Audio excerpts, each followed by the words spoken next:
Hello students, कैसे हैं आप लोग। आज हम एक नया चैप्टर स्टार्ट करने जा रहे हैं। आपका सॉल्यूशन जो 12th क्लास का सिलेबस फिजिकल का आपका दूसरा लेसन है।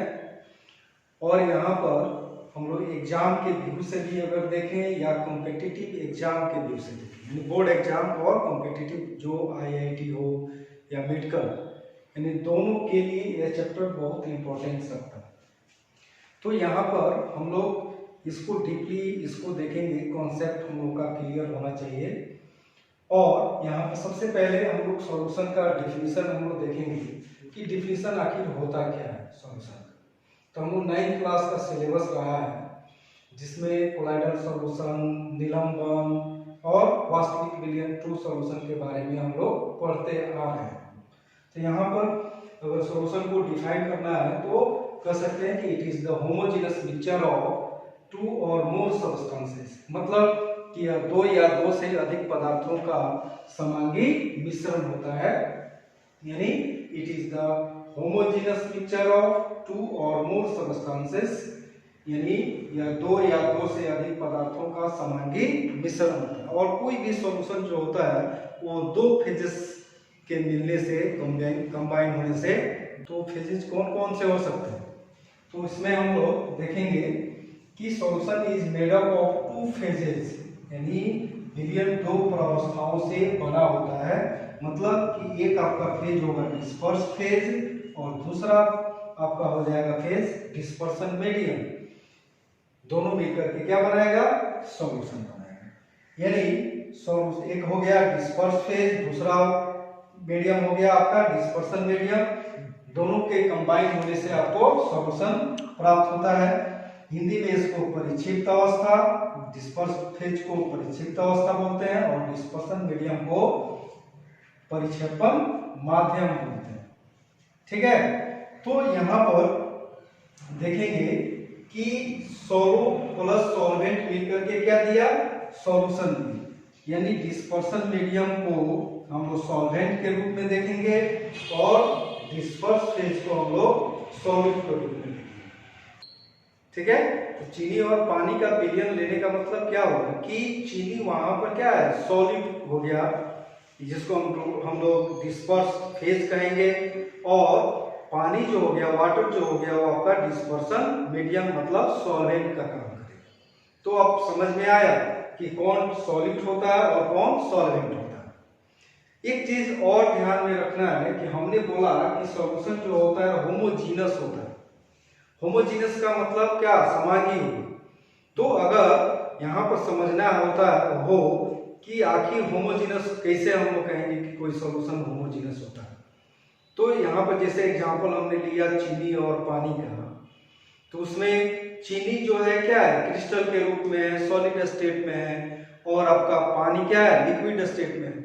लेकिन जब चीनी को पानी में घोलते हैं, डिजोल्व करते हैं, तो एक ही स्टेट आपको प्राप्त होता है, मतलब क्या, लिक्विड स्टेट प्राप्त होता है। मतलब उसको हम लोग कहेंगे होमोजीनस आपका सिस्टम कहेंगे। तो इस तरह से आपका सॉल्यूशन 2 फेजेस के मिलने से बना, वो कौन कौन सा, disperse phase plus dispersion medium, या डिस्पर्स फेज को सॉल्यूट और डिस्पर्सन मीडियम को सॉल्वेंट कहा जाता है। तो एक चीज और यहाँ पर क्लासिफाई करना है, जैसे आप लोग पढ़ते होंगे तनु विलयन डाइल्यूट सॉल्यूशन, और एक मिलता है सांद्र विलयन यानी कॉन्सेंट्रेटेड सॉल्यूशन। तो किस अवस्था में डाइल्यूट होगा और किस अवस्था में कॉन्सेंट्रेटेड होगा, इसको हम लोग देखेंगे। लिखा है कि if solute is very lesser than solvent, solution is called dilute solution. मतलब जब भी किसी विलयन में सॉल्यूट की मात्रा बहुत कम हो, किसके सापेक्ष, विलयन के सापेक्ष, विलायक के सापेक्ष, तब उस विलयन को कहेंगे तनु विलयन, मतलब डाइल्यूट सॉल्यूशन। यानी if the solute is very lesser than solvent, the solution is called dilute solution। यदि सॉल्यूट की मात्रा सॉल्वेंट की अपेक्षा बहुत कम हो, तब उसको कहा जाएगा तनु विलयन, मतलब डाइल्यूट सॉल्यूशन। लेकिन यदि कोई सॉल्यूशन में सॉल्यूट की मात्रा बहुत ज्यादा है, किसके सापेक्ष? सॉल्वेंट के सापेक्ष, तब उस सॉल्यूशन को कहा जाएगा कॉन्सेंट्रेटेड सॉल्यूशन। ठीक है ना। तो इस तरह से हम लोग समझे कि डाइल्यूट सॉल्यूशन कौन होता है और कॉन्सेंट्रेटेड सॉल्यूशन कौन होता है। तो इस तरह से हमने देख लिया यहाँ तक।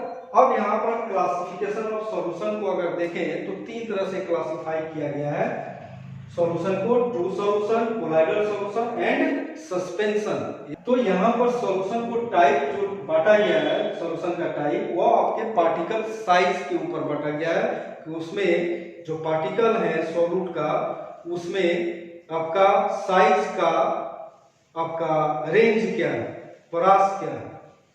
तो जो ट्रू सॉल्यूशन होता है उसमें आपका साइज जो होता है, पार्टिकल साइज 1 नैनोमीटर से भी कम होता है, जिसको हम लोग नेकेड आई से हम लोग नहीं देख सकते हैं, या माइक्रोस्कोप की सहायता से भी उसको देखना मुश्किल होता है। क्लियर। और यह जो सॉल्यूशन बनता है वो पारदर्शी बनता है, मतलब क्लियर सॉल्यूशन बनेगा। ठीक है। कोलाइडल सॉल्यूशन की बात करें तो यहाँ पर जो पार्टिकल साइज होता है 1 नैनोमीटर से 100 नैनोमीटर के आसपास इनका पार्टिकल साइज का रेंज होता है, और इसे भी नेकेड आई से नहीं देख सकते हैं। इसको जब भी देखना हो तो लाइट के प्रभाव में हम लोग माइक्रोस्कोप द्वारा देख सकते हैं। ठीक है ना। और सस्पेंशन की बात करें तो सस्पेंशन तो आपका इसके कण बहुत बड़े हो गए, तो इसको हम लोग नेकेड आई द्वारा हम लोग आराम से देख सकते हैं। अब एग्जाम्पल की बात करें तो जैसे चीनी और पानी का घोल ले लें, या ग्लूकोज और पानी का घोल ले लें, वो आपका क्लियर सॉल्यूशन बनाता है, और उसके पार्टिकल को हम लोग नहीं देख सकते। लेकिन यहाँ पर अगर कोलाइडल सॉल्यूशन की बात करें तो कोलाइडल सॉल्यूशन में आपका मिल्क आ जाएगा। ठीक है ना। तो मिल्क में भी कणों को देखना मुश्किल है। चाहे आप अगर रूम में बैठे हो तो आपके रूम में जो धूल कण होते हैं आपके ऊपर छत के नीचे जो तैरते रहते हैं, आप उसको देख नहीं सकते हैं। जब भी दिखाई देगा वो लाइट के प्रभाव में ही दिखाई देगा, तो वो आपका कोलाइडल सॉल्यूशन हो सकता है। सस्पेंशन में जैसे बालू और क्या पानी का विलयन, मिट्टी और पानी का विलयन यानी कीचड़ हो गया। तो यहाँ पर एग्जाम्पल में हम बोल सकते हैं ग्लूकोज प्लस वाटर, फिर उसी तरह से शुगर प्लस वाटर, उसी तरह से इसमें मिल्क हो सकता है, डस्ट हो सकता है, डस्ट इन एयर। उसी तरह से इसमें हम लोग देख सकते हैं आप सैंड प्लस वाटर ले सकते हैं, उसी तरह से क्ले प्लस वाटर ले सकते हैं। ठीक है। यहां तक हम लोग समझे कि सॉल्यूशन को 3 तरह से क्लासिफाई किया गया on the basis of their particle size, true solution, colloidal solution और सस्पेंशन। तो ख्याल रखना है, ध्यान रखना है कि इस चैप्टर में जो भी पढ़ाई होगी कौन टाइप का सॉल्यूशन का पढ़ाई होगा, ट्रू सॉल्यूशन के बारे में हम लोग यहाँ पर स्टडी करेंगे। जबकि एक चैप्टर आता है सरफेस केमिस्ट्री आपका 12th का लास्ट चैप्टर, तो वहां पर आप लोग कोलाइडल सॉल्यूशन के नाम से हम लोग पढ़ेंगे। जब भी ट्रू सॉल्यूशन की बात करेंगे तो वहां पर कौन सा टर्म यूज करेंगे, सॉल्यूट प्लस सॉल्वेंट का टर्म यूज करेंगे।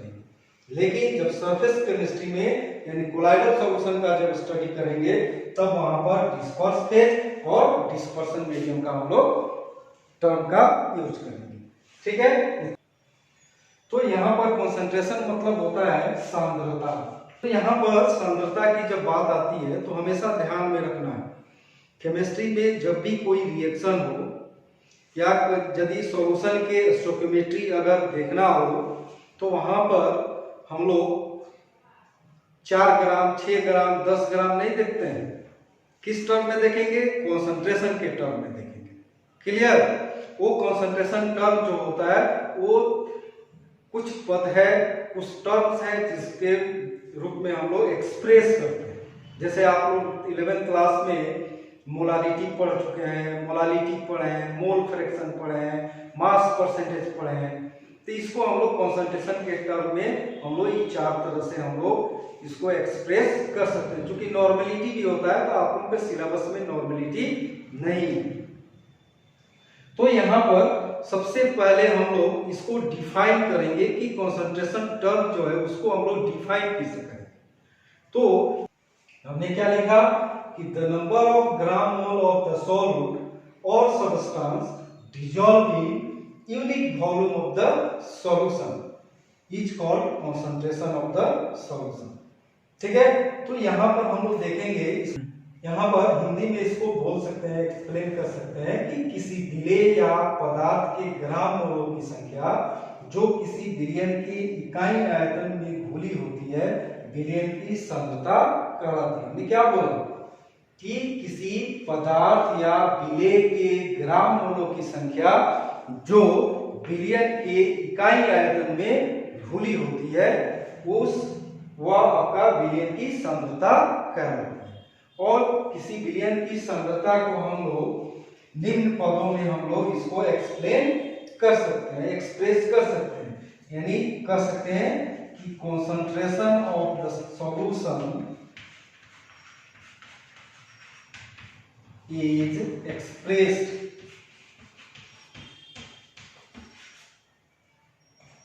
in the following terms,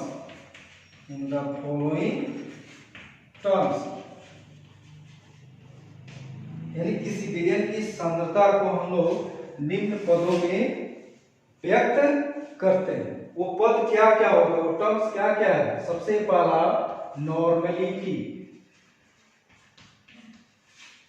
जिसको कैपिटल N से डिनोट करते हैं। दूसरा हो जाता है मोलालिटी,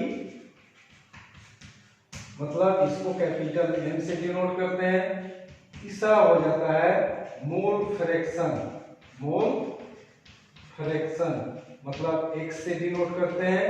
और चौथा हो जाता है आपका मास परसेंटेज, मतलब इसको परसेंटेज मास द्वारा हम लोग इसको एक्सप्रेस करते हैं। तो 4 जो आपका मोल फ्रैक्शन, मोलालिटी नहीं लिया हमने, 5वां आपका मोलालिटी हो जाएगा, इसको स्मॉल m से डिनोट करते हैं। तो किसी भी सॉल्यूशन के कॉन्सेंट्रेशन को हम लोग 5 तरह से हम लोग एक्सप्रेस कर सकते हैं। वो 5 आपका टर्म्स क्या क्या हो सकता है।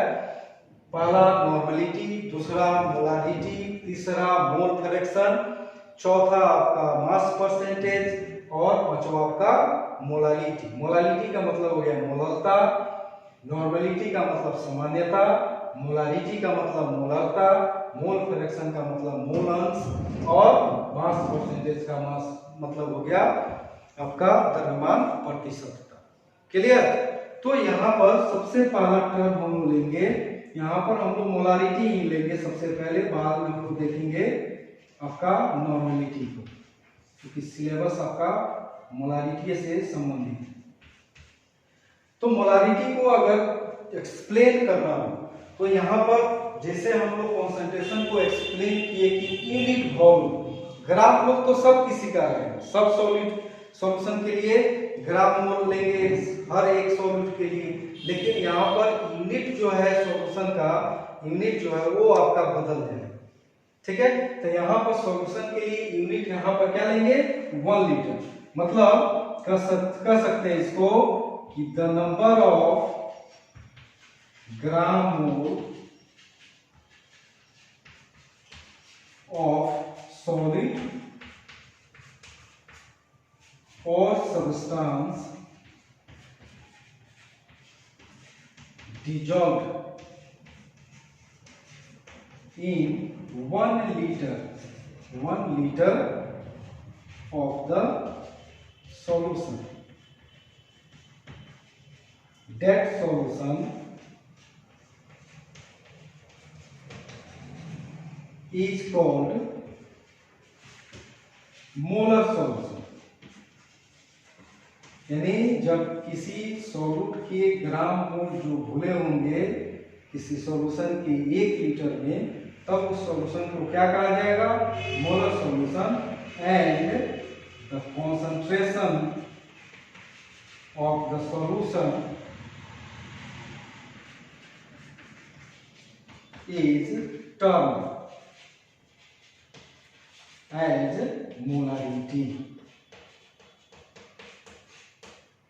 Term as molarity. और इसको क्या चीज से डिनोट करेंगे, इसका हिंदी में हम लोग देख लेंगे, अभी फिलहाल आप लोग लिख लीजिए। तो डिफिनीशन हमने क्या बताया था मोलारिटी का, कि the number of gram mole of solute और substance dissolved in 1 liter of the solution, that solution is called molar solution. Concentration of the solution is termed as molarity.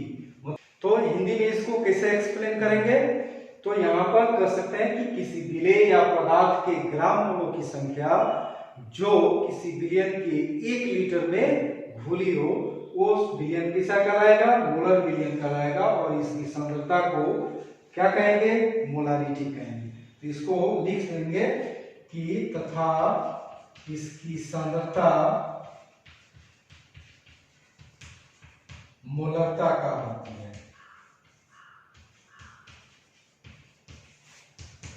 Clear.